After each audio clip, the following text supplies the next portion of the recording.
Hello everyone, we are sorry we can't be with you today, but we are so happy still to be able to share our communication with you, so thank you for your attention.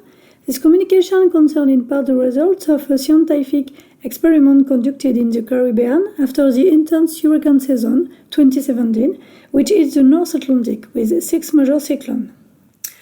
For this communication, we are going to talk about the two territories of Saint-Martin, French side, and Saint-Barth, that were affected by Cyclone Irma. This is a Category 5 cyclone on the Saffir-Simpson scale. It occurs during the night of 5 to 6 September, and after it continuing its trajectory towards Barbuda, Anguilla, the Virgin Islands, and Cuba. Estimated average winds reach 250 km per hour. The atmospheric pressure measured at Saint-Barth dropped to 916 hectopascal, causing estimated overcost of 3 meters from 3 meters to 6 meters at Saint-Martin. The insured property damage was estimated at €2 billion for the two islands, and the cyclone caused 11 deaths on Saint-Martin, French side only. Then, scientists' lesson learned is aimed at analyzing the course of the event and crisis management. In France, we tend to consider that crisis management is mainly organized by institutions. Through our study, we want to show that individuals also participate in crisis management. So 2 months after the disaster, we start to conduct interviews with the affected population, and then in May 2018, March 2019, and further in October 2020. We conducted open interviews face-to-face, asking the disaster victim to tell us about their experience before, during, and after the cyclone. So for the analysis, it is necessary to have a point of view of the geographical context of these two islands, with common characteristics and at the same time different characteristics, as this may explain the cyclone preparedness and involvement after the cyclone. The two islands are French overseas territory with a collectivity status that gives them a certain autonomy and independence, but also to integrate into French legislation.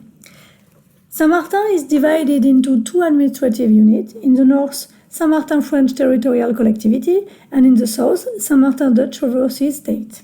In 1986, a French law, Pons law, gives them a special tax regime, exemption from certain tax in particular, which will launch the economy based on tourism. As these maps of the urban task show, urban density is mainly concentrated on the coast, and urbanization grew very strongly in the 80s and 90s. Urbanization, which reflects a considerable demographic boom since the 80s, is mainly based on migratory flow and brings diverse cultural influences from the Caribbean, Europe, and the United States. In Saint-Martin and Saint-Barth, they are native and non-native people. To Saint-Martin, non-native people are continental France and also Haitian and Dominican people.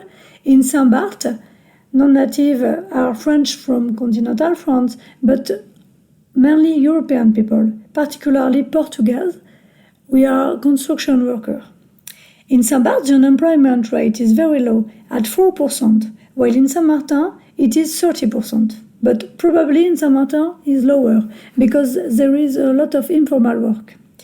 The socioeconomic characteristics reflect the human and material vulnerability, particularly in Saint-Martin, when they are districts with precarious construction.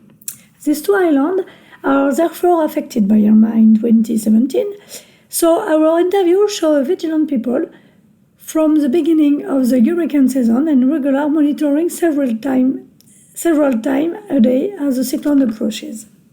The main source of information are digital with the internet, and the population consult specialized weather sites, especially American ones, because the geographical proximity inspires more confidence than the Institut Météo France, which is nevertheless monitored to know the phase of vigilance. Respondents also refer to traditional media, such as TV and radio. Anticipatory measures are the constitution of water and food reserve, as well as the reinforcement of the protection of opening, for example, window. It should be noted that there are differences between the two islands in terms of preparation. In Saint-Barth, the traditional knowledge seems to have been more followed, but also transmitted to the non-native people. In Saint-Martin, many French continental people had never experienced a cyclone, and there was not necessarily an exchange on how to prepare. In Saint-Martin, the precariousness of certain neighborhoods also prevented them from preparing as well as possible. For example, precarious house. This preparation is based on official instruction, but also in relation to their life experience, and their experience is linked to the event of reference in the memories, Hurricane Louis, which took place in 1995. However, even if Louis was an intense cyclone, the recorded wind speeds remained below Irma, and Louis was a Category 4 cyclone, so the population prepared themselves to cope with this same intensity, thus underestimating the event and not enough water or food reserve, for example. Another effect induced in the memory of the reference event concerned early evacuation and the possibility of taking refuge in cyclone shelter. The location of this cyclone shelter has broadcast every year at the beginning of the season and before a high energy event. In Saint-Martin, on Tuesday 5 September, 2 additional shelters are added, while others closed because there were doubts about their resistance. Among the people met, very few, 2 or 3 people, went to a cyclone shelter, and the large majority had a real mistrust toward this shelter due to the damage they suffered during Cyclone Louis. During Irma, some shelters resisted, but others were damaged or partially destroyed. This intensity of the phenomena guided the behavior during the cyclone, the confinement to scale in family or friends or neighbors. This crisis phase is identified by the respondent by natural phenomena that show a fairly good knowledge of this phenomena. That is to say, the speed and strength of the wind that determines the moment when the crisis begins, strong wind, and when the crisis ends, weak wind. This also gives the opportunity to some people to go out during the eye of the storm, to consolidate the protection of window or to take refuge of the lower floor or to welcome neighbors in danger. None of the interview felt that they had encountered any difficulties other than fear and anxiety related to the noise and for the damage to their confinement area, especially the roof. The end of phenomena marked by the wind that has stopped it gives way to the post-crisis phases, and it is that the very contrasting discourse related to experience, expectation, and needs. The result shows the same difficulty without any network, water, electricity, and without communication for phone or internet will several days. People talk about solidarity, but also about abandonment and insecurity and looting. Solidarity is more marked in Saint-Barth, while in Saint-Martin, even though there was a lot of solidarity, people were shocked by the looting and insecurity that increased just after the cyclone. The first day after Irma, people felt abandoned by the institutions because crisis management were blocked due to an external phenomenon, another cyclone, José. In Saint-Barth, the interview testified to a self-organization as soon as the cyclone ended.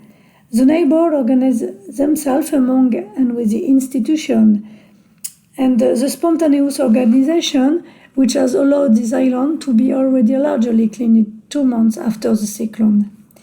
It is also the result of life change, such as divorce, moving house, or loss of employment, but not all are negative. For example, there has been an increase in activity for the construction sector.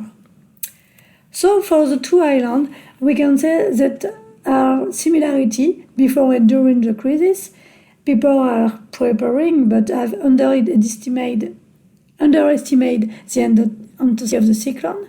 But the post-disaster phase is more heterogeneous, each one having his own experience, but also his perception and analysis of the situation. This difference between phases can also be explained by the weight of the population in the decision.